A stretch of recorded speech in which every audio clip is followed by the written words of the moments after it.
যশোরে বিএনপির ৪৭তম প্রতিষ্ঠা বার্ষিকী উপলক্ষে অনুষ্ঠিত হয়েছে বর্ণাঢ্য র্যালি ও সমাবেশ। রোববার দুপুর থেকে শহরের টাউন হল মাঠ প্রাঙ্গণে জড়ো হতে থাকেন জেলা বিএনপি অঙ্গ ও সহযোগী সংগঠনের নেতাকর্মীরা। বাদ্যের তালে তালে স্লোগান দিতে দিতে নেতাকর্মীরা যোগ দেন র্যালিতে।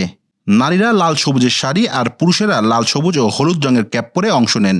হাতে ছিল জাতীয় পতাকা ও রঙিন প্লাকার্ড। এতে পুরো শহর জুড়ে সৃষ্টি হয় উৎসব মুখর পরিবেশ। বিকেল ৫টায় টাউন হল মাঠ থেকে শুরু হয়ে র্যালিটি শহরের গুরুত্বপূর্ণ সড়ক প্রদক্ষিণ করে মনিহার মোড়ে গিয়ে শেষ হয়। শুভ শুভ শুভ দিন বিএনপির জন্মদিন স্লোগানে মুখরিত হয়ে ওঠে গোটা যশোর শহর। এর আগে টাউন হল মাঠে অনুষ্ঠিত সমাবেশে প্রধান অতিথি ছিলেন বিএনপির ভাইস চেয়ারম্যান অধ্যাপক নার্গিস বেগম। বিশেষ অতিথি ছিলেন বিএনপির খুলনা বিভাগীয় ভারপ্রাপ্ত সাংগঠনিক সম্পাদক অনিন্দ্য ইসলাম অমিত। অনিন্দ্য ইসলাম অমিত বর্তমান রাজনৈতিক পরিস্থিতি ও বিএনপির সংগ্রামী ভূমিকা নিয়ে বিস্তৃতভাবে আলোচনা করেন। তিনি বলেন, আজকে দেশে গণতন্ত্রের কণ্ঠ রুদ্ধ করে রাখা হয়েছে। চারিদিকে এক ভয়ঙ্কর ফ্যাসিবাদী প্রতিধ্বনি শোনা যাচ্ছে।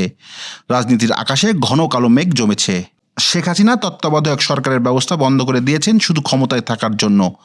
কারণ তিনি ভালো করে জানতেন, যদি তত্ত্বাবধায়ক সরকারের অধীনে নির্বাচন হয় তাহলে আওয়ামী লীগ জনগণের ভোটে ক্ষমতায় থাকতে পারবে না। এই জন্যই দিনের ভোট রাতে করেছেন। জনগণের সামনে দাঁড়িয়ে ভোট দেওয়ার সাহস তার কখনোই ছিল না। জনগণের শক্তিকে তিনি ভয় পান, বিএনপিকেও তিনি ভয় পান বলে মন্তব্য করেছেন অনিন্দ্য ইসলাম অমিত। সমাবেশে সভাপতিত্ব করেন জেলা বিএনপির সভাপতি অ্যাডভোকেট সৈয়দ সাবেরুল হক সাবু। অনুষ্ঠান পরিচালনা করেন জেলা বিএনপির সাংগঠনিক সম্পাদক ইঞ্জিনিয়ার রবিউল ইসলাম। জেলা ও উপজেলা পর্যায়ের শীর্ষ নেতারাও এতে বক্তব্য দেন।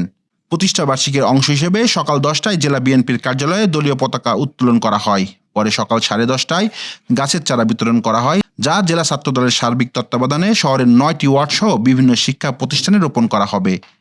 এছাড়াও প্রতিষ্ঠা বার্ষিকী উপলক্ষে আগামীকাল ও পরশু জেলার বিভিন্ন উপজেলায় নানা কর্মসূচি হাতে নিয়েছে জেলা বিএনপি।